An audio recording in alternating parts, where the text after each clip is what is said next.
Farm Week is a production of the Mississippi State University Extension Service. Today on Farm Week, high corn and soybean prices and high yields helped Mississippi farmers set a new farm production value record in 2012. We'll have highlights of the Gulf South blueberry growers and the Mississippi Farm Bureau meetings. In Southern gardening, want to see some late season red? There are some summer plants that will turn red if you leave them until cold weather hits.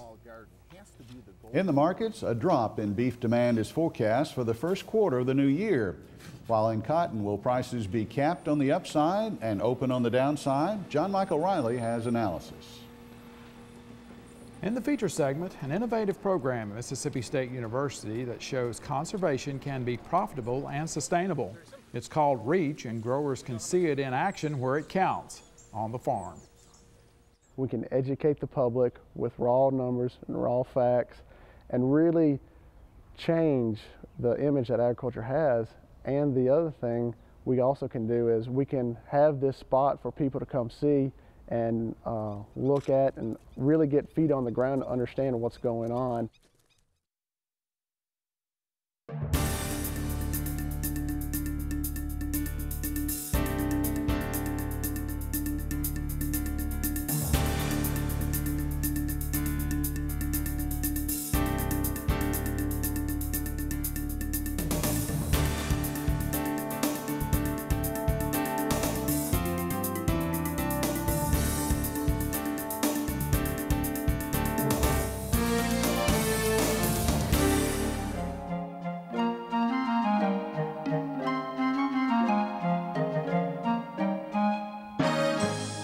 Good day, everyone. I'm Leighton Spann. And I'm Artis Ford. Welcome to Farm Week and Merry Christmas. I have all of us. Yes, I have a friend of mine though, Hanukkah and Christmas in the same household, so that works too. And of course, some people celebrate Kwanzaa, but happy holidays and Merry Christmas to you.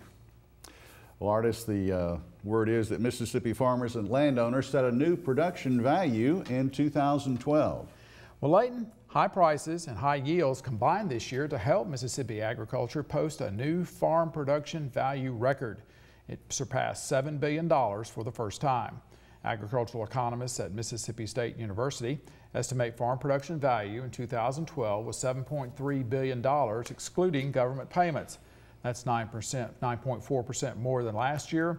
Poultry and eggs remain the state's top agricultural commodity with a predicted value of just over $2.5 billion. Soybeans, a surprising second for the first time, an estimated record value of $1.16 billion. Forestry came in third at just over $1 billion. Corn farmers grew an estimated farm production value of $891 million. That's a record. Low prices and a move to corn saw cotton move down to number 5 with a farm production value of $397 million. We'll have links to more information on 2012's farm production value on our website and Facebook page. Mississippi blueberry producers are profiting from rising consumer interest. The antioxidants, minerals, and vitamins in this fruit are attracting new fans. Blueberry growers and consumers are benefiting from new, innovative management practices to maximize production. Farm Week's Amy Taylor reports. Blueberry production is flourishing in Mississippi as growers continue to improve their management techniques, such as harvesting blueberries mechanically instead of manually. Dr. John Braswell with Gulf South Blueberry Growers Association describes new innovations for sorting out blueberries before shipping. There's equipment today that'll kick out your soft fruit, it'll kick out green fruit, red fruit. You know, it sorts it by color, sorts it by size, and sorts it by softness or quality. And then, you know, it diverts it into the frozen product or into the fresh product. Additionally, Mississippi State University Extension Service Assistant Professor Dr. Eric Staffney and Tom Giles, owner of Giles Blueberry Farm in Waynesboro, discussed other new practices such as crop maintenance and experimenting with different varieties. Some of the new growing techniques are things like proper spraying schedules, keeping on top of pests are really important now. Also food safety types of things, but also management techniques like irrigation, pruning, fertilization. If you can get that early crop in May, which you can get with high bush, that's remarkably good. So we're experimenting with that, but there's still some good varieties in Rabbit Eye that'll produce the same yield without some of the disease problems that tend to haunt the high bush crop. Giles says he doubled profitability by harvesting a crop 2 to 3 weeks earlier than last year because the price for the fruit drops off after the month of May. He says the future of the blueberry is bursting blue as producers continue to improve their management practices. I'm Amy Taylor reporting. Randy Knight of Pelahatchie was reelected to his second term as president of the Mississippi Farm Bureau Federation at its 91st annual meeting. With approximately 200,000 families, Farm Bureau is Mississippi's largest organization representing rural interests. Dairyman Randy Knight was elected unopposed to his second two-year term as president of the Mississippi Farm Bureau Federation. Looking back on 2012, Knight said Mississippi's economy would benefit from MFBF's work on behalf of agritourism. The MFBF supported legislation which limited the liability of agritourism professionals who met safety guidelines and registered with the state. The MFBF also worked to defeat an immigration bill. Kind of like last year, I think the immigration bill will be up again. And to be honest with you, I don't have an issue with an immigration reform bill. We just got to make sure that the bill we get doesn't be so detrimental to agriculture that we can't get the legal force that we need or the labor force that we do need. Scott Canada of Edwards was honored with the 2012 Young Farmer and Rancher Achievement Award for full-time producers. William and Julie White of Starkville earned the Young Farmer and Rancher Excellence in Agriculture Award for part-time producers. Knight says he feels MFBF's membership would be greater than its 200,000 member families if Mississippians knew more about it. The concepts that Farm Bureau embraces, that this country was founded on, to me, the conservative values and our Christian philosophy and everything we go about. I just feel like if more people knew what Farm Bureau stood for and the things that we did for them that we do for them every day in the state legislature and in the national front as far as lobbying, they want to be a member of Farm Bureau regardless. From Jackson, Mississippi, I'm Artis Ford reporting. Well, do you think it's time to replace your summer annual plants? Well, in this week's Southern Gardening segment, Extension horticulturist Dr. Gary Bachman shows us that delaying summer plants removal can pay off with big fall color.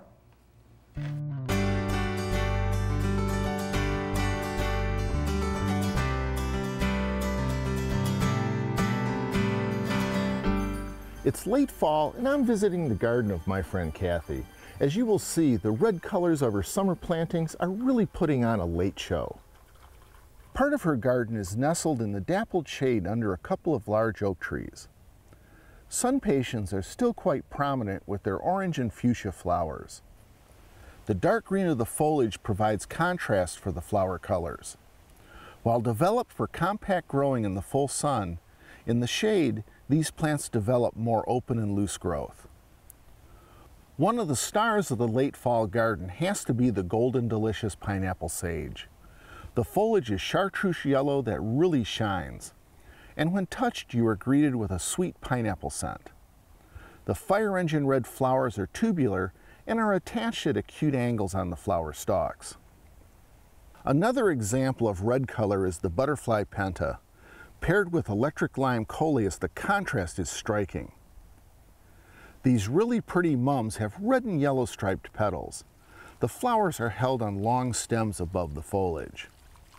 The mums, red begonia, and henna coleus contrast well with the fernleaf yarrow.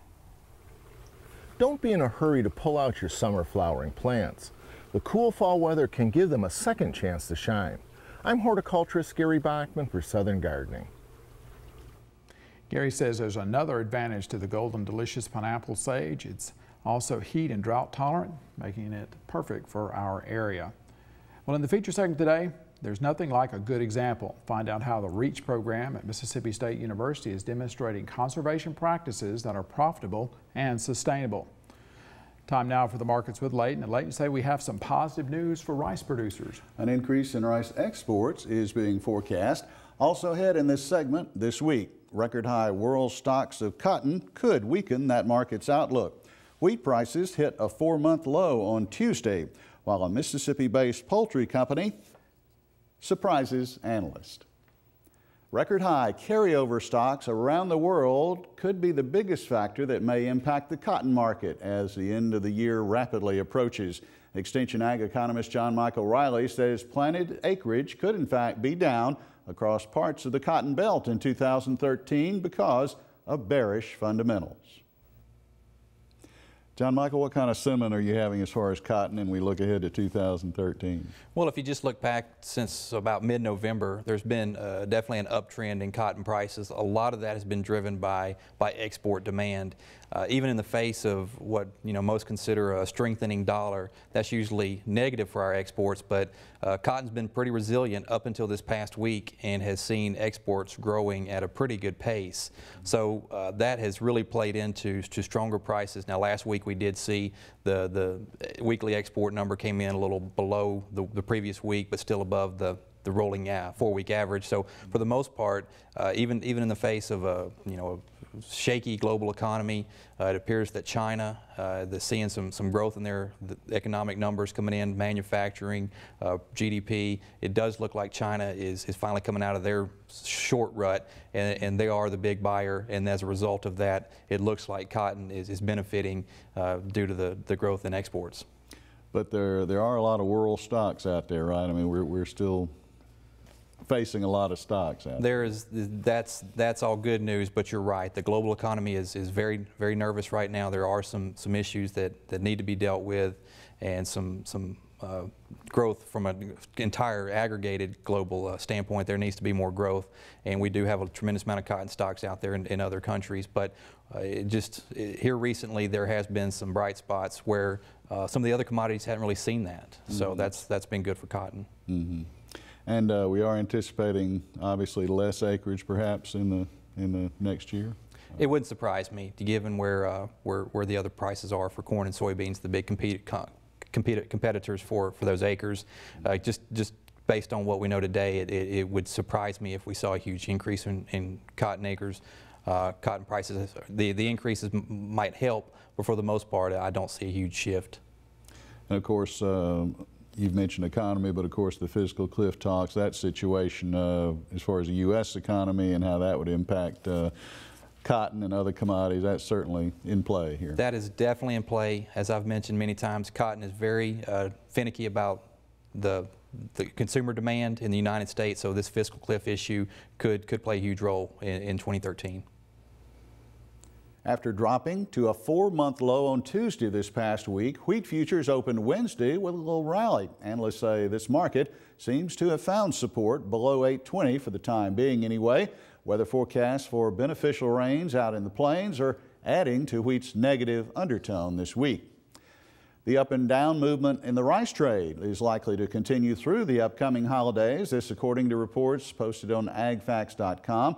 A strong downturn on Tuesday moved January rice futures back near recent support levels. The USDA, though, is forecasting an increase in exports for rice for the 2013 season. Our trivia quiz this week deals with the grain sector. Our question is about food production, and here it is for you. How many pounds of pasta can be made from a bushel of wheat? 23 pounds, or 42 pounds, or 51 pounds, or as many as 60 pounds? You'll find out here in a few more minutes. We're going to pause for a short break on Farm Week. Coming up, we'll look at the calendar and the second part of the markets. Leighton Spann reports Sanderson Farms says its fourth quarter returns look good, while high prices are expected to make beef demand drop off in 2013. In the feature segment today, farming and conservation are seen as opposites by many, but an MSU program is showing both can be profitable.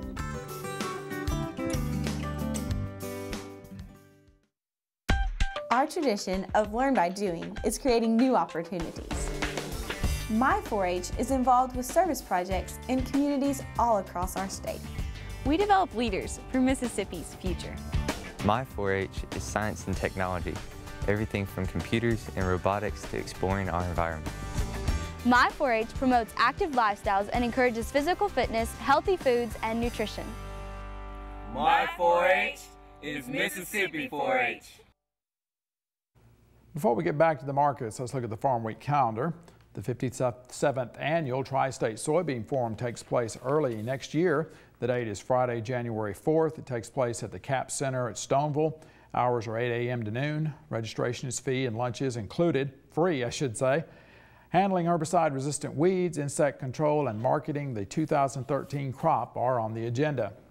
The 23rd Mississippi-Louisiana Dairy Management Conference is Thursday, January 10th. It will be in its usual location at the Southwest Event Center on Highway 48 East at Tylertown, Mississippi.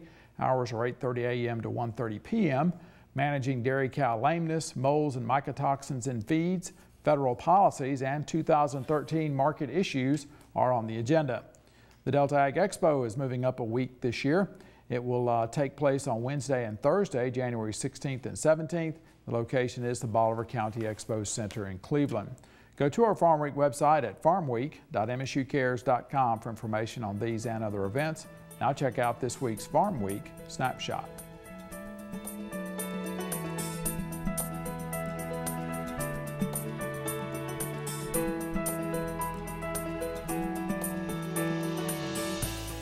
Mississippi chicken producer Sanderson Farms surprised analysts with its fourth quarter performance.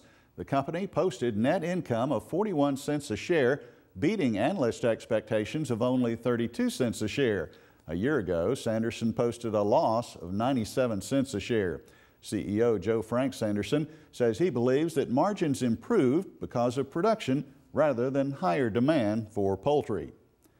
The cattle industry got two reports to mull over on Friday the 21st, the monthly cattle on feed and the cold storage report.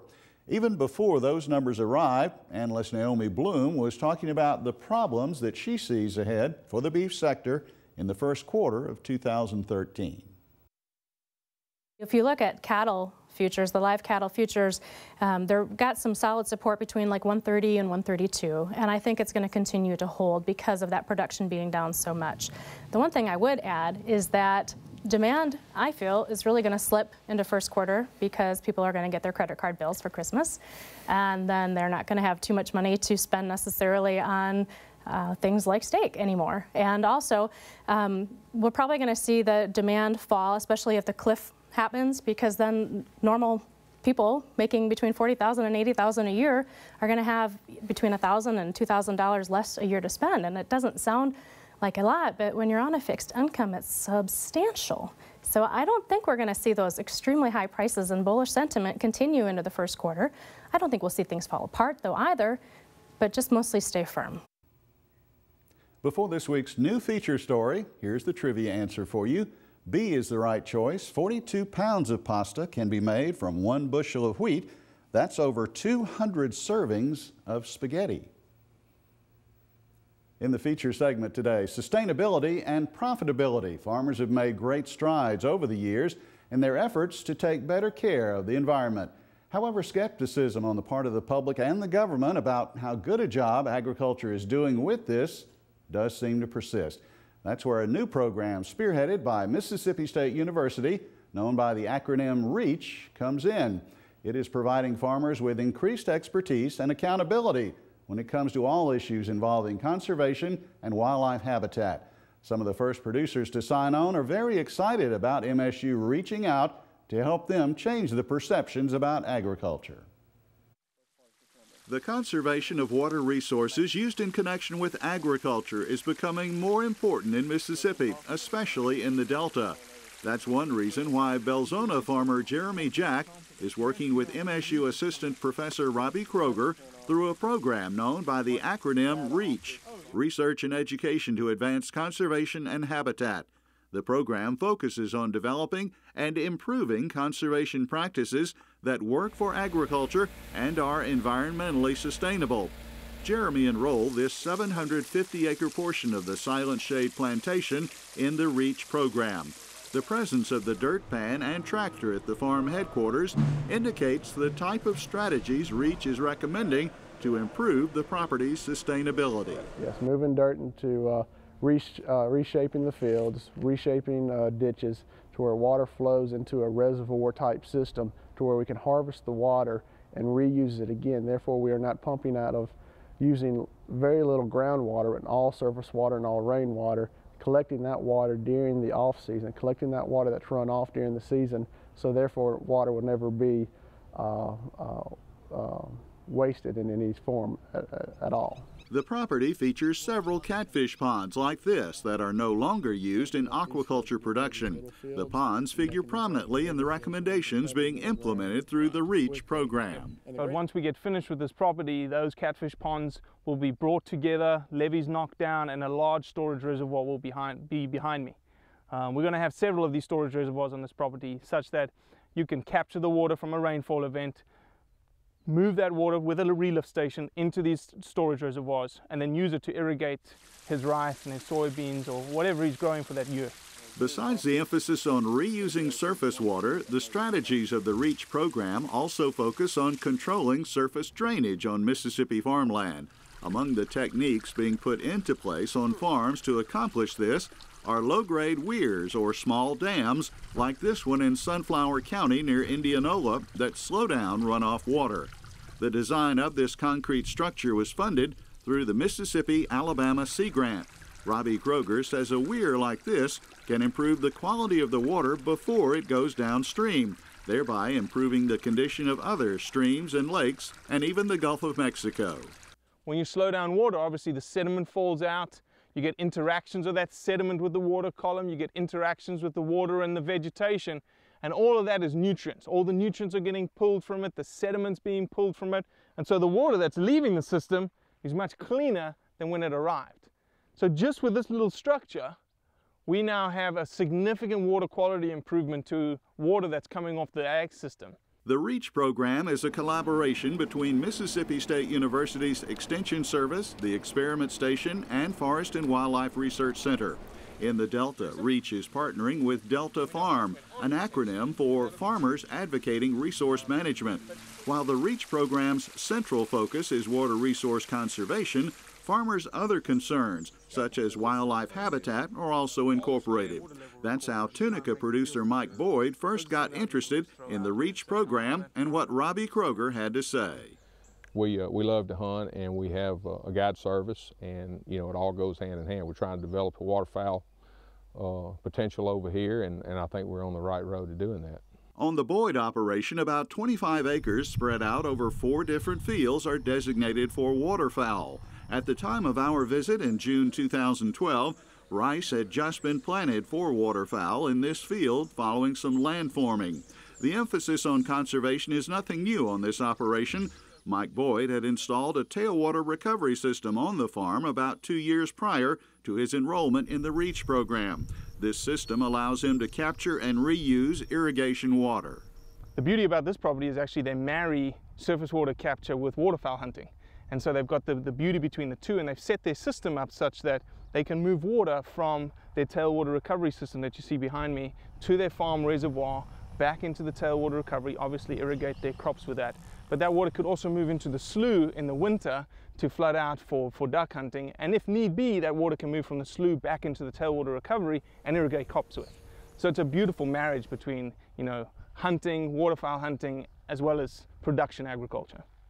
We've got this tremendous slough that runs, it's probably 3/4 mile long. It runs right adjacent to this, and we got that round break right there, cypress and all that. It's got it all. For Mike Boyd's son, Lamar, who's made his 5th crop now, the excitement about the R.E.A.H program goes beyond the professional expertise he and his father now have access to. The R.E.A.H program will provide them scientifically defensible data about their conservation efforts. Lamar sees that as a big benefit.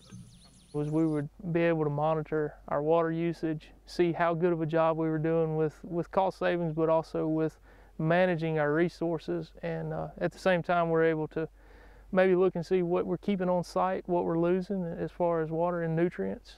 Back in Belzona at Silent Shade Plantation, farmer Jeremy Jack also likes the accountability aspect of the R.E.A.H program.